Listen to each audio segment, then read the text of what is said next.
Hey guys, I'm Jackson Rollo, the host of the One and Done podcast. We're super excited to release season 3, and in season 3, we're going to be rolling out a new theme to the podcast. So over the first 2 years, our theme has been interviewing younger, successful people in any white-collar business, really just trying to teach our college students and anybody out there trying to figure out what they want to do at a young age, what businesses exist. With season 3, we're taking it a level deeper, and we're going to be interviewing people who are either co-founders or C-level executives at a very young age. So going from what they're doing in business to really showing that pinnacle of success, what it looks like to run a company, to found a company, the struggles of an entrepreneur, and what it looks like to grow a business and to lead people. We're super excited, and we want to welcome you to season 3 of the One and Done podcast.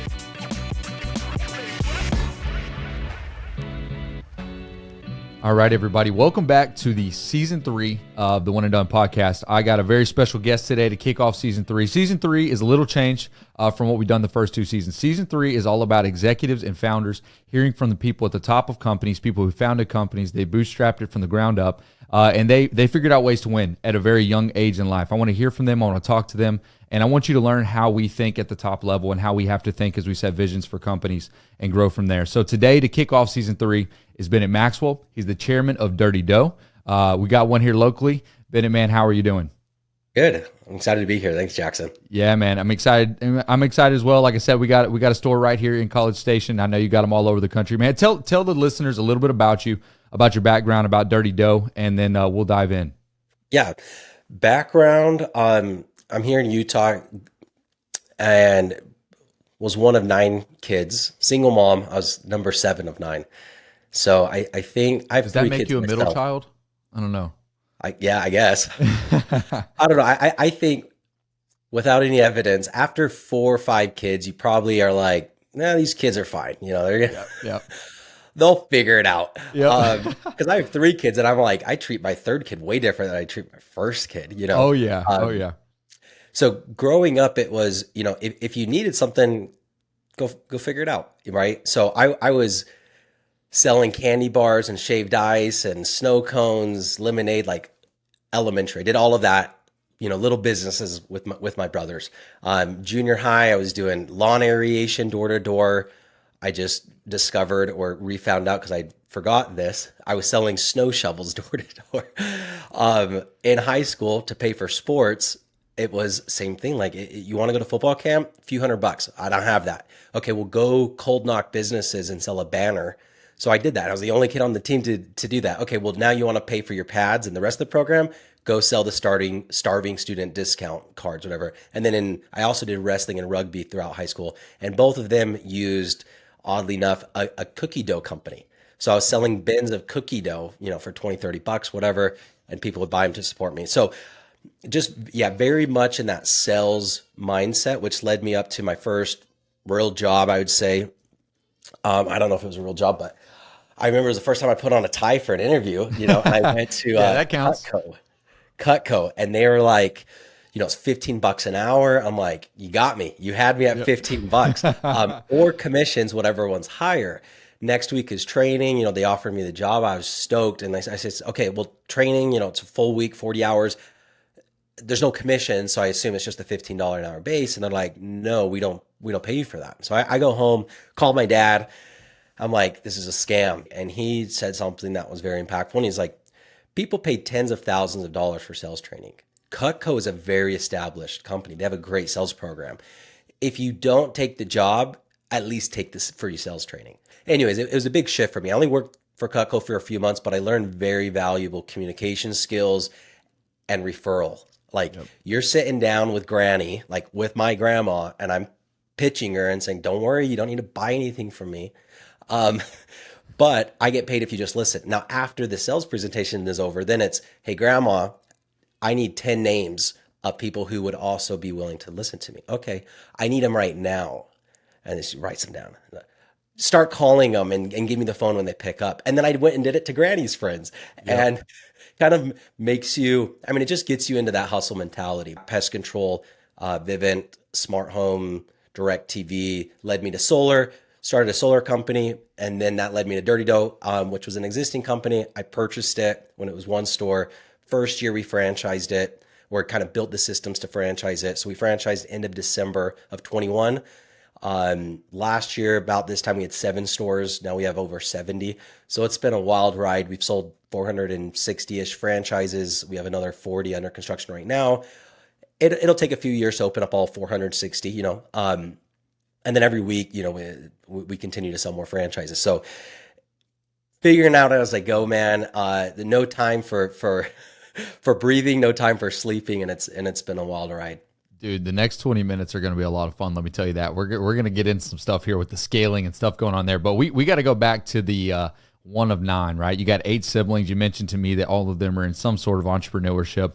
I would say this, a guy with your sales background, I can't believe you never sold insurance before, because most people would die to have a guy with that background come sell some insurance. If you're not afraid to get referrals from Granny for knives, you'll probably do it for insurance all day. So that's awesome. I did have a little insurance. I got my license to sell life insurance, and then I never sold it because I started doing door to door.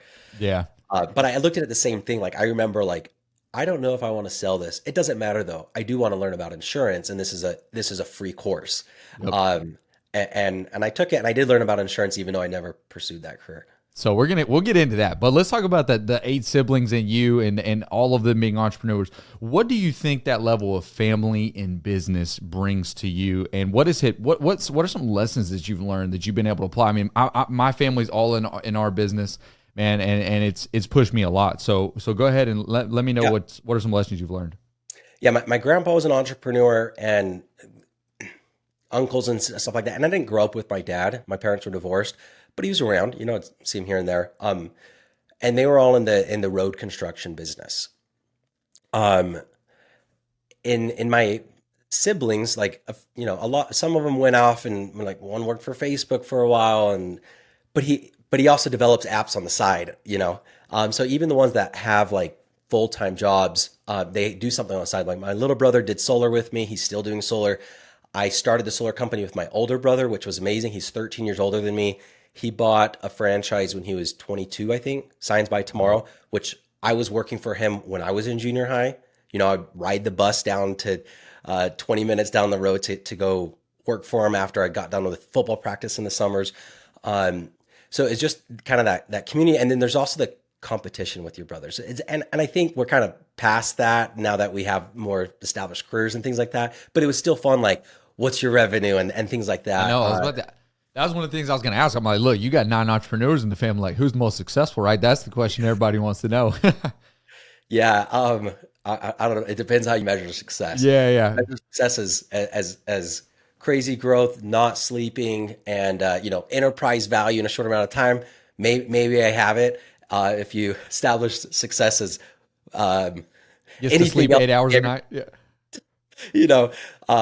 So yeah, I have a brother that does high-end wedding photography. Another sister that they work together that does florals as well as wedding planning. So some of us are in business together. And then I have 2 other brothers, and again, I'm just throwing them out because they're everywhere, that I do real estate with. So I've rental property, a few of them with one and another one with another one, just long-term rentals. So we do a lot of business together as well.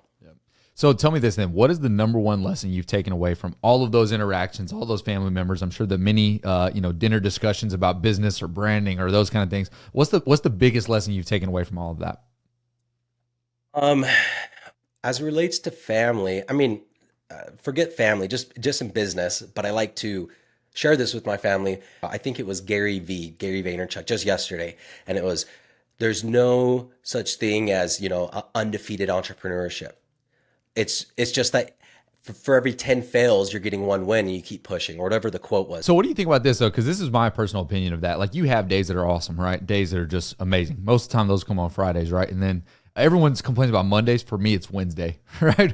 Wednesdays always seem to be the craziest days of the week. So in my opinion, though, I think you have to be disciplined enough and willing to say, hey, you're going to have bad days, accept them, walk through them, deal with them, learn from them, and get better. I think people, they look, like you said, just start, right? People look at entrepreneurship or founding a business and they're like, I'll do it one day when everything's perfect. It's never going to be perfect. You're never going to get to that day where everything's just always good. The people who just are willing to take every day as it comes as a blessing and look at it and say, what did I learn from today? How am I going to get better? What did I, my big thing right now is being in the moment. What did I take out of being in the moment of today on a Wednesday where everything's crazy and I had 45 meetings, in 8 hours? What are your thoughts about that? Because I think so many people just have this perception that entrepreneurship or owning a franchise with 460 locations sold is just easy, but it's not. Yeah, and that's why I like to share that message that I just shared of like nobody has it figured out because I don't think enough people talk about that. I mean, I'll go into a mastermind or something and like people are like, "Oh, you're crushing it, this and that, and you're opening a store every week." I'm like, "Yes, and thank you for reminding me that because I do need to be grateful for that. Thank you." However, it is insanity, and I think it's not just entrepreneurship. The message is life. We are all chasing for something. I'm going to eventually one day I'm going to solve all my problems. No, no, you're not. Eventually, one day I'm going to get to a point that I have all my problems and challenges under control. I'm going to find a lasting happiness. No, you are not. It doesn't exist, right? So I like to really go off of that reminder of, hey, you're struggling right now as an entrepreneur, and guess what? Everybody else is, and that's normal. Just keep going. So you were talking about you guys have 460 stores sold, which I think, by the way, when we talked a couple weeks ago, it was like 400 or something crazy. So that's awesome. Y'all have 70 up and running, which is literally 10 times what you had up and running last year. That's some scale at an all-time pace. Tell me, how are you getting that done? What are some lessons you've learned about scaling a business? I mean, we're doing the same thing on our side, so I'm here to learn, man. Tell me some things that I need to know about scaling a business. Yeah, I think the first step was having the vision. So I bought the company, and it's very similar to Crumble. You hire teenagers and college kids. You order flour. You mix 60 cookies at a time. Weigh it by hand. Portion it by hand. Put it in it, and then bake it. Decorate it. Deal with your own waste. Good luck. I looked at other models that have been around for longer. Great American Cookie Company, Mrs. Fields, both started in 1977 and have multiple hundred locations. So they both lasted almost 5 decades. What are they doing? Well, they centralize all their production. So that way their franchisees can operate out of way less square footage. They don't have to buy mixers. They don't have to buy raw ingredients. You get economies of scale as you're purchasing flour, sugar, butter. You mix thousands of cookies at a time and you machine portion it for higher accuracy. You ship it to the franchisees to be baked fresh on site. So I was like, well, that works. What Crumble's doing appears to work because they have higher top line sales because they created this large gourmet multi-flavored category. How do I combine these two models? So you look at a dirty dough and the product looks, we're competing against Crumble on the product. The back end systems are Mrs. Fields and Great American Cookie. So I think the first thing was, what do people want to buy? I'm not a baker. I've never even made a batch of dirty dough cookies. But I am a salesperson. And so I can go pre-pitch people, what do you want to buy in a franchise? And it's simplicity. So all of our cookies cook for the same time, temperature, and fan speed, and ovens are programmed. So you can walk into any dirty dough, grab any set of cookies, put them on a cookie sheet, put in the oven, press start, and you're off, right? And you can operate at 600 square feet. So first was developing the idea and the model, the simplicity. Then it was building the team and getting a really good board of advisors. First guy had a $30 billion company when he, took that public. Again, that was forever ago, 20 years ago. Then we got the owner of the largest property management franchisor in the nation on the board. And then I brought on a CEO who started a company called Maui Wowie Smoothies and Coffee in '83, grew it to 600 something locations before exiting. So here's the model, here's the team that's going to execute it. Now we need to get franchise leads. I started building my personal brand about 2 years ago. What does that mean? I don't know. It means you post every day and you stay up top of mind. You're disciplined about posting, Yes. So I started doing that. Almost the vast majority of our franchise leads have came from my social media. We've never paid for a franchise lead that's actually closed. It's all organic, and most of that is my social media.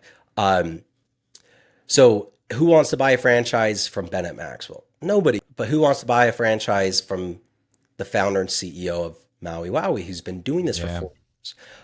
And then that led up to kind of the perfect storm of the model was there, the team was there.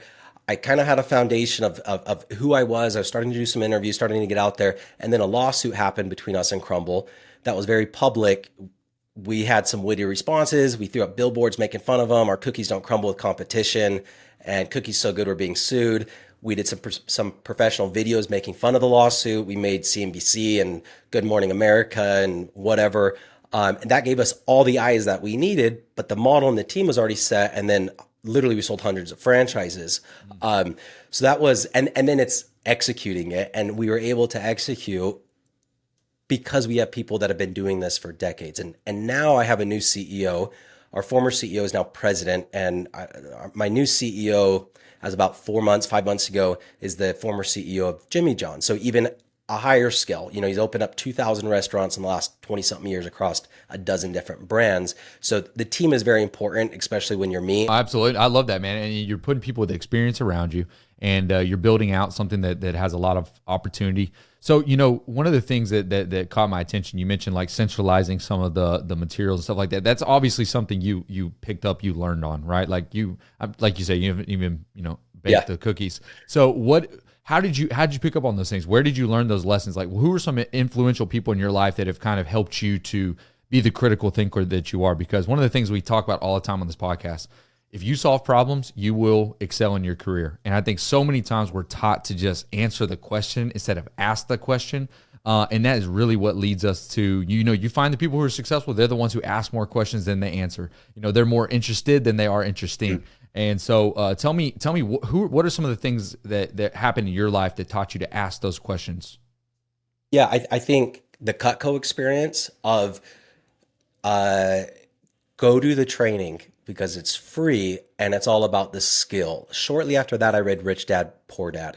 And Robert Kiyosaki says, work to learn, not to earn. And then he prefaces in your 20s.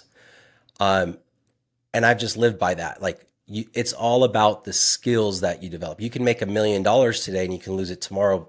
But if I become a professional communicator today, unless I get hit on the head, I'm probably not going to lose that tomorrow, So I think that mindset, and it carried over in sales. I think that's why I was successful. There's a lot of people, it's very easy to say, I'm not successful at something because I'm not a born salesman or whatever you want to make up. But it's like legitimately, what is the top salesperson in your company, in your industry, in the world doing that you can't learn? Well, they're charismatic. Okay, can you not learn charisma? Like, well, they know how to use technology. Tell me what you can't learn. Tell me what they're doing that you can't learn. Yep. And the answer is like nothing, right? Relatively nothing. So if you have that mindset, it's like, okay, somebody's doing it because they have more knowledge than me. I just need to obtain that knowledge and then I can do what they're doing. So I think it was, again, my dad kind of mentioned that at the beginning, and then the Robert Kiyosaki. And then that's what I built my sales team off of as I recruited college kids.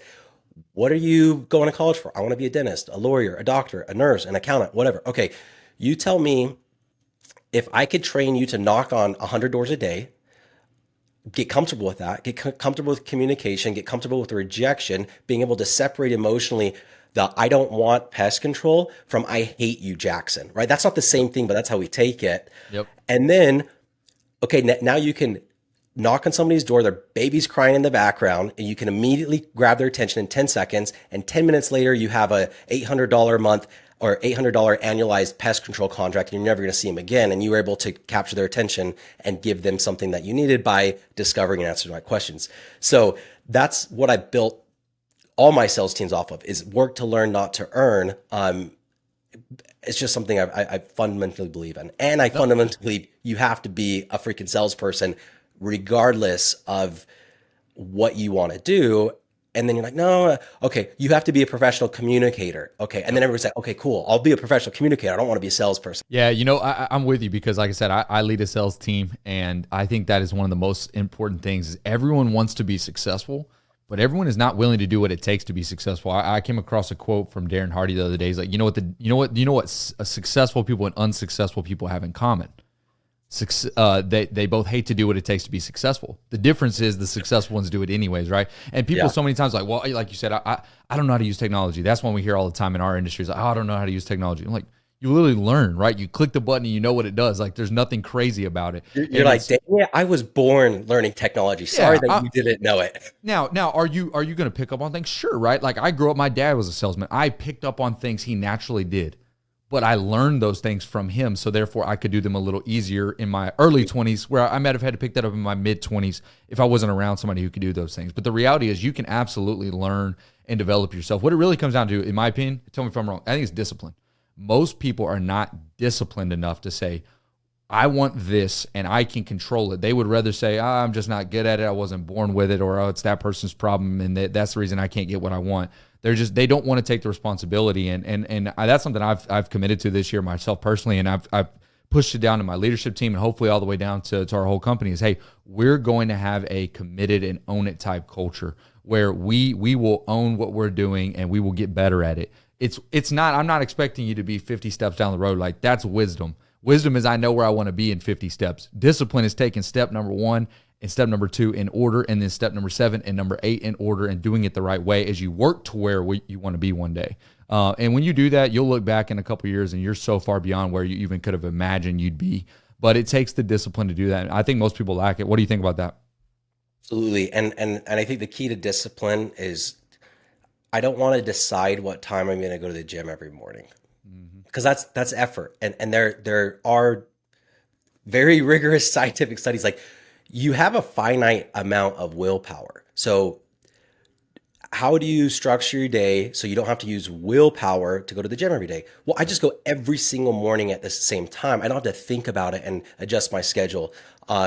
Every single day when I drove out from my apartment to area to go knock doors, I listen to sales books. I didn't have to decide, do I want to listen to music? I just said, I'm not going to listen to music for the next few years because I'm going to become a professional salesperson. And so I think create discipline comes down to creating a life that you don't have to decide per se on every single thing. And it's just habitual, as well as also knowing, being clear what you want. Because in the door-to-door world, and I'm 95% certain this is the same as insurance, people will look at an insurance sales job as a stepping stone. I'm just doing this till I find something else. Well, I was doing the same thing. I'm just going to do this to test it out. After like a day, I'm like, no, I'm not. I'm gonna go full time into this. I had a semester left to graduate college in pre-med. My goal is to be a pediatrician. You make $250 a year, working 60 hours, but I still had a semester left, plus another 4 years, plus residency, plus a shit ton of debt. And I'm like, oh, I can make $250,000 in 4 months knocking doors right now.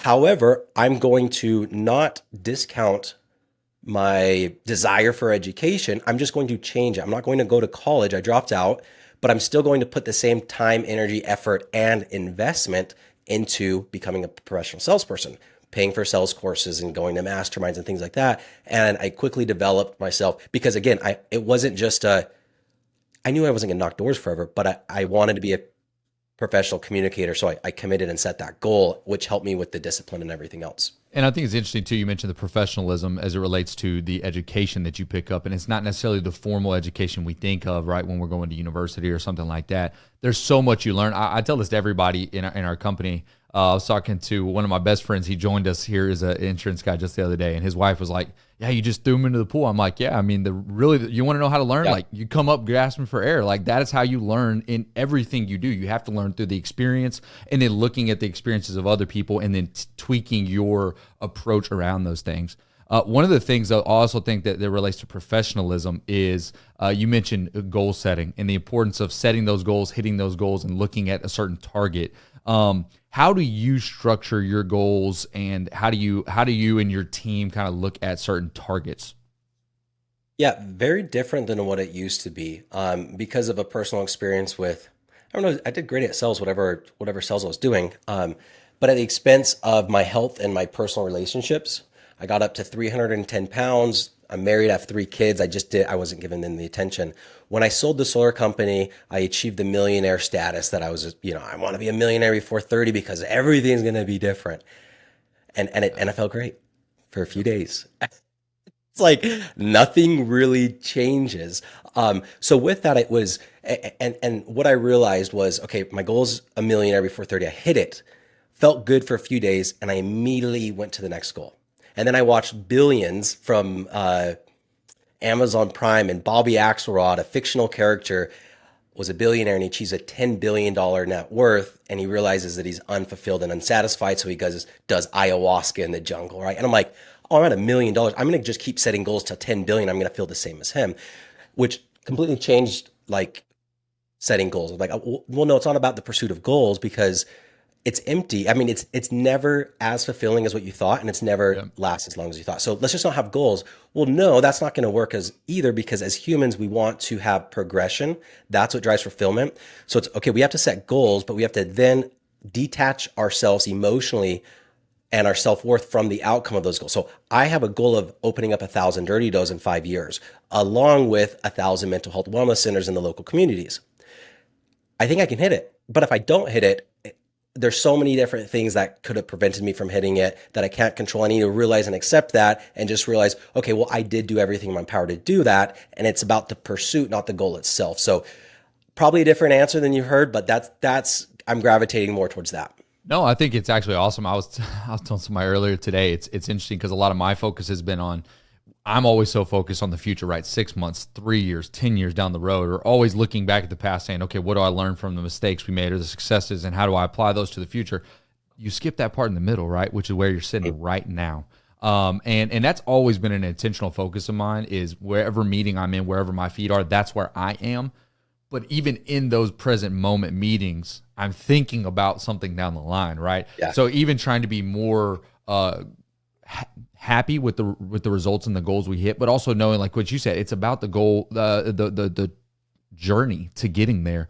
And I've had to relay that to my team too. And I actually love that you just said that, because I think a lot of times the gradual nature of how you go from point A to point B, you naturally just fall in love with where you want to go. But what you don't realize is the gradual process of getting there. When you get there, you don't even realize the difference, because you're thinking about what you felt like a day ago. You can't even remember what you felt like a year ago. You can't even remember whenever you set that goal and where you're trying to go now. I mean, our company's like that. We set a 10-year vision. We're 3 years into that. And I tell people all the time, we're like basically in that point where it's like the dog days of this growth period. It's like, put your head down and keep doing the same thing. And it feels like wrong because you're like, I should be thinking about a bigger, better thing. Like, no, we've already done that. Now you just have fun along the way as you get there. And like you said, if we hit it, we miss it by 10, it doesn't matter. Because to me, going back to something else you mentioned, is about the people.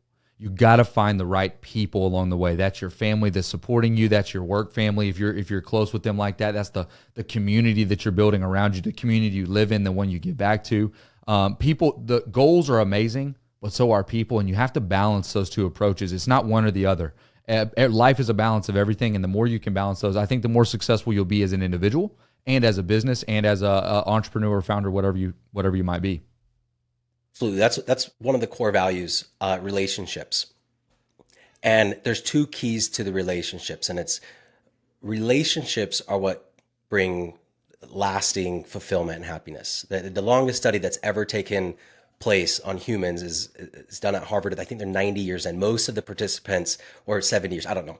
Most of them are dead, but they followed them. And the number one indicator on longevity, how long you're going to live, is the closeness of your relationship. So it's like you will live happy, healthier, and longer about your relationship. So that's one part on why relationships are so important. And then second, there's nothing that anybody's doing that I can't learn, but a lot of times I don't have time to learn. I don't know how.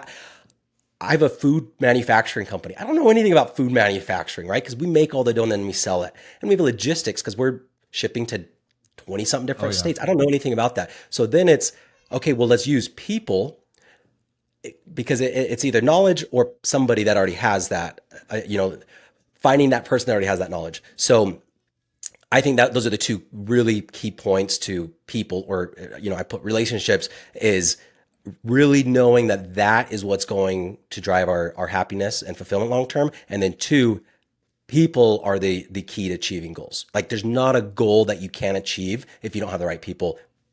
Just flat out, that's it.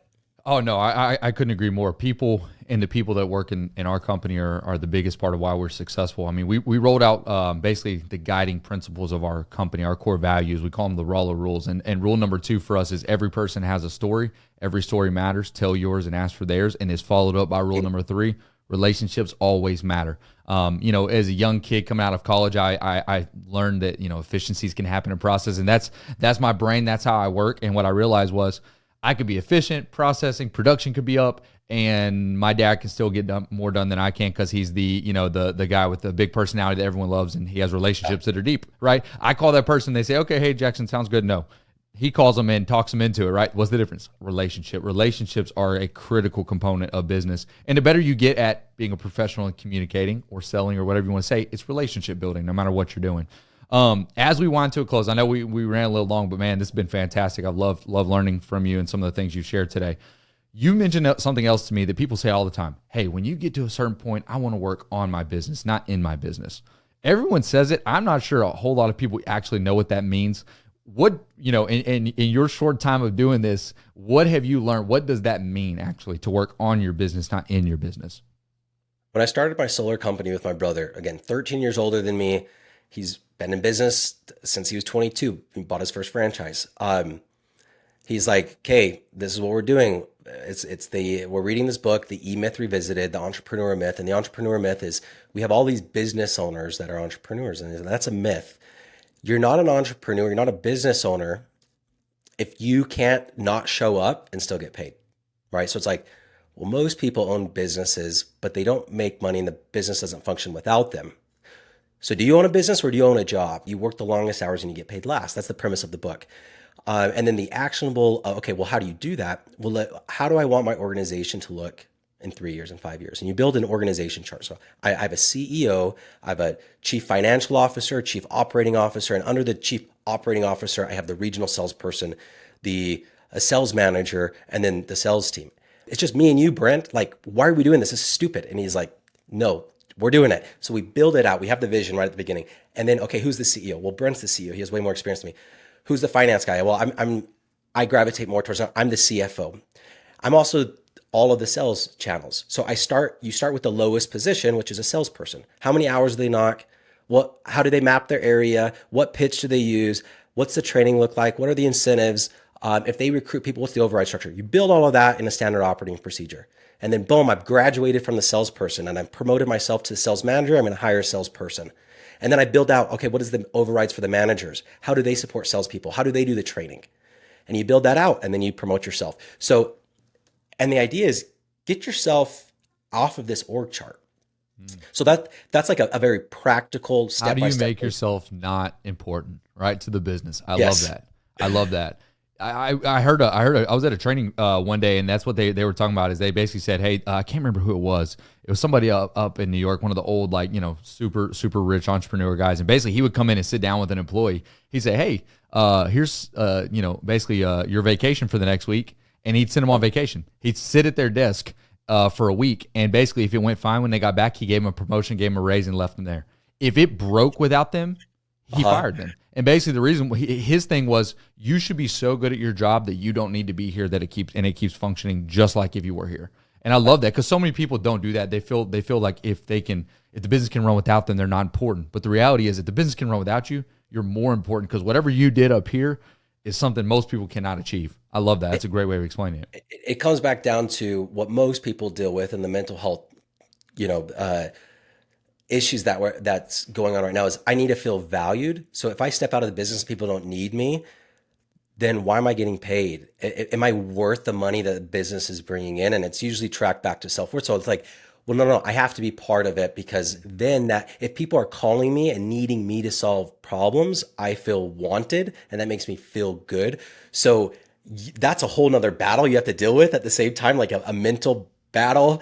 A lot of humility. Deal with why you're stepping outside of your business, because pretty much everybody goes through it, and it's real and it's there. But yes, the goal is to get out of your business. And one other thing I'll mention with that real quick is I knock doors, and if I'm sitting face to face with a solar presentation, I'm going to close 85% of people. It takes me an hour and a half to close them. I'm making an average of $8,000 a sell. 20% of my closed deals will cancel.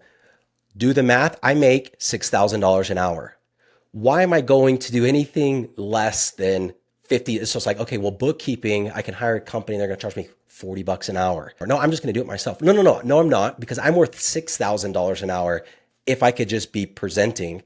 So it's, what is your time worth, and stop doing things that are not worth your time. Because if I could just sell solar, or if I could just sell franchises, then I can afford a CEO that can go run everything else. Or I could take all the time in the world and go try to figure out what she's figured out for 40 years. So putting a value on your time and knowing like an actual dollar amount and saying anything worth less than this, I'm going to hire out so I could just focus on the, high income portions of the business. Yep. No, and to me, it goes back to one word, right? It's vision. I mean, like you said, y'all sat down, it was the two of you, and you basically built a vision for where the company was going to go. And then ultimately, you worked your way out of that vision to where it happened without you being there. And I think so many people, oh yeah, I'm working on my business. Really? You're still just doing the things that are essential to its overall function, right? Like there's no vision here. There's no timeline. There's no goals to get these things done. And really what it comes down to is when you're working on your business, you can work on the people in your business. You can work on helping them understand where you're trying to go, because that's the hardest thing to do, right? As a founder, or, you start a company up, it's yours, it's your baby. And then you're trying to explain to the next person why they should care as much about it as you do. When you founded it and they just got hired on here, right? But that is something you have to do if you're going to work on the business, not in the business. It's difficult. And I think for most people, especially when they're the startup founder, right? And they start a company, they had to bootstrap it. They had to do everything. It's hard for them to think that way. But as you get to do that, you realize you're worth a lot more in the long run. So Bennett, man, hey, it's been a pleasure. Tell the listeners, man, where they can find you to connect with you, to learn more about Dirty Dough. Yeah, dirtydough.com as far as, franchising or eating cookies. BennettMaxwell.com for my personal social media. I post daily on mental health, business. I do a podcast as well, Deeper Than Dough, focusing on joy and fulfillment despite life's dirtiness. Don't wait for life to be perfect in order to find more joy and fulfillment. And it's really based on that premise that I was talking about. It's all about the journey, set goals, but how to detach yourself emotionally from those outcomes. Hey man, it's been an absolute pleasure. Thanks for joining the show today. Thank you.